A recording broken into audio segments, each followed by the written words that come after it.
क्या तुम समझती हो? तुम जानती हो, मेरे पापा ने आज तक मेरी माँ से सीधे मुंह बात तक नहीं की, लेकिन हमें तुम्हें अपना बाबू मान लिया यार। क्या तुम समझती हो? तुम जब चाहो अपनी माँ से फोन पे बात कर लेती हो। पापा की तबीयत कैसी है? दोनों भाभीयों में से ज्यादा काम कौन सी भाभी अच्छी करती है? आज घर में सब्जी कौन सी बनी है? मैं तुम्हें कभी भी नहीं रोकता और ना ही रोकना चाहता हूँ, लेकिन तुम्हारे रहते मैं अपने ही घर में अपनी माँ से 1 मिनट बैठकर बात नहीं कर पाता। क्या तुम समझती हो? कभी भी अगर मैं माँ के साथ थोड़ी देर बैठकर बात करने लगूं अकेले में, तो तुम्हें लगता है माँ मुझसे तुम्हारी चुगली करने लगी, और मेरे ऑफिस से घर आते ही तुम झट से दरवाजा बंद कर लेती हो, पर माँ कभी भी कुछ नहीं कहती। क्या तुम समझती हो?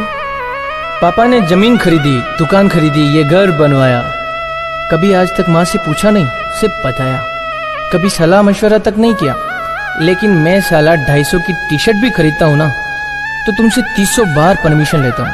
बाबू कलर ठीक है ना? प्रिंट तो ठीक है ना? लूं कि नहीं लूं?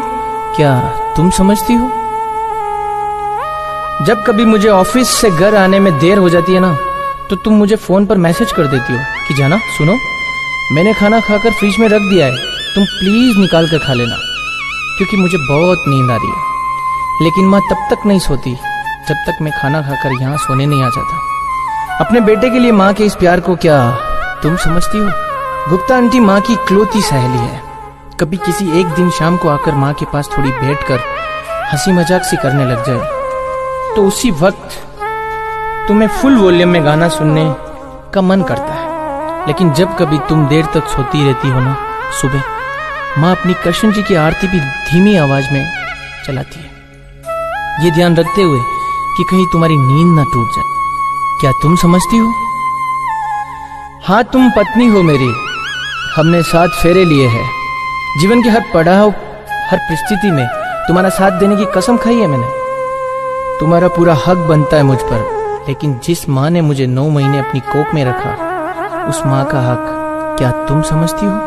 तुम्हारे लिए तुम्हारा घर, तुम्हारे माँ बाप, भाई, बच्चा, पति, इन सब लोगों को अपना परिवार मानती हो। यही सब तुम्हारे रिश्ते हैं। और मेरा घर और मेरे माँ बाप, ये रिश्ते क्या है? शादी सिर्फ 2 लोगों के रिश्ते का नाम नहीं है यार। 2 परिवार आपस में जुड़ते हैं, भाई बहन की नोकझोंक भाभी देवर की हंसी मजाक बन जाती है, पापा का प्यार ससुर का दुलार बन जाता है, और माँ की जगह सास ले लेती है। और उसी हक से माँ ने जरा सा तुम्हें डांट क्या दिया, तुम उन्हें पलटकर जवाब दे देती हो। वही तुम्हारी खुद की माँ तुम्हें 4 लोगों के सामने थप्पड़ भी लगा देना यार, तो तुम उन्हें पलटकर जवाब नहीं देती, तब भी प्यार से ही बात करती हो। मैं तुम्हें अकेले को दोषी नहीं ठहरा रहा हूं, इसमें तुम्हारे अकेले की गलती नहीं है। ना तो माँ ने तुम्हें कभी अपनी बेटी माना है, और ना ही तुमने कभी माँ को माँ माना है। मैं किसी की तरफदारी भी नहीं कर रहा हूं, मैं तो सिर्फ इतना कहता हूं कि माँ अपनी जिंदगी जी चुकी है, लेकिन तुम्हें अभी भी अपनी जिंदगी जीनी है। तो क्या हुआ यार, अगर माँ थोड़ी जबान की खड़ी है, अगर तुम भी वही गलती करोगी जो माँ करती है, तो माँ के 8वीं फेल होने में और तुम्हारी मास्टर की डिग्री में क्या फर्क रह जाता है? बड़कपन जो है ना, गुस्से और अकड़ में आकर रिश्ता तोड़ने में नहीं है, बल्कि झुककर विनम्रता से जोड़ने में है। अगर आज भी तुम्हें मेरी बात समझ में नहीं आ रही है ना, तो तब याद आएगी जब तुम्हारी बहू तुम्हारे साथ बिल्कुल ऐसा ही करेगी, और तुम्हारा बेटा तुम्हें सामने खड़ा होकर तुम्हारी बहू से सिर्फ एक ही सवाल पूछेगा, क्या तुम समझती हो?